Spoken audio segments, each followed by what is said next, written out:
We are smooth sailing the next couple of days. In fact, a chilly morning, which I'll show you in a moment, but we are keeping a close eye on Hurricane Ian, a rapidly intensifying system in the Caribbean right here. The conditions almost ideal for it right now to become a major Cat 3.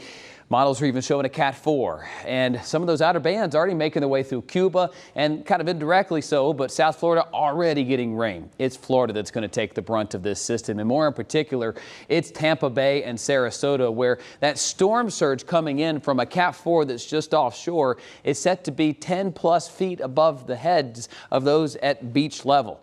That's the concern with this system, is a very powerful wind maker, yes, but it's the storm surge, the flooding that's oh so concerning.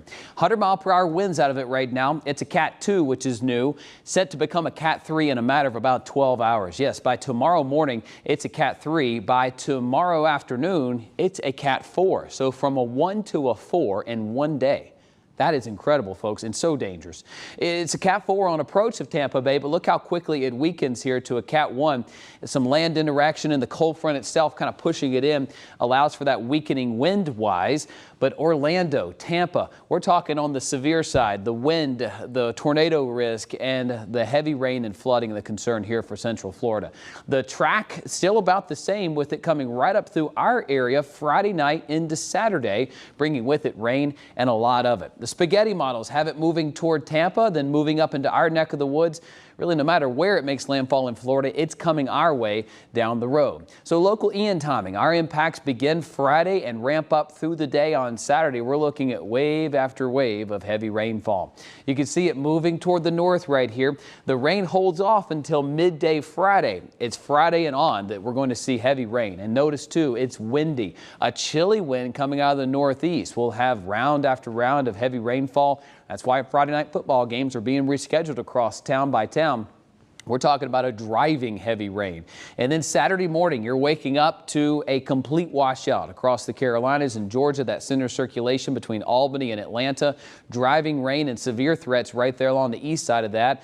And then as we go through the day on Saturday, those impacts continue to ramp up and heavy rainfall settling in here Saturday night to where it's Sunday that things finally begin to taper off. We're still dealing with scattered showers, but we're beginning to slowly see this ease out of our area. As far as the tornado ingredients, that's something you always have to watch out for in a landfalling tropical system. All of Florida basically at risk for tornadoes through Thursday. That shifts into South Georgia on Friday. And then on Saturday, we do have a low-end risk for tornadic activity here at home. I think our temperatures are cool enough that this should not be a widespread threat, but it would not surprise me to get a feisty storm or two on Saturday afternoon. And those winds, it's a cold front coming in and Ian coming up that's going to really put the squeeze play on our area to where we're looking at 30 to 40-mile-per-hour winds Friday night through the day on Saturday and continuing into Saturday night. By Sunday, those winds back down to around 10 to 15 miles per hour.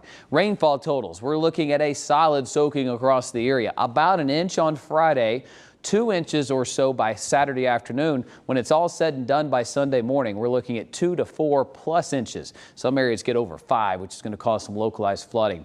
Nothing too widespread, though, as of now. Clear skies right now and a cool night taking shape. We're at 81 in Greenville, 80 in Anderson. As we wake up tomorrow morning, you will want the jacket. We're talking upper 40s across the upstate, around 40 in parts of the mountains, and hour by hour tomorrow. Expect those clear skies, pleasant day in the mid-70s. 77 in Greenville, 78 in Anderson, and 67 in Asheville. Let me show you the 4-day. We've got 76 tomorrow, 70 on Wednesday, increasing clouds, and 69 on Thursday.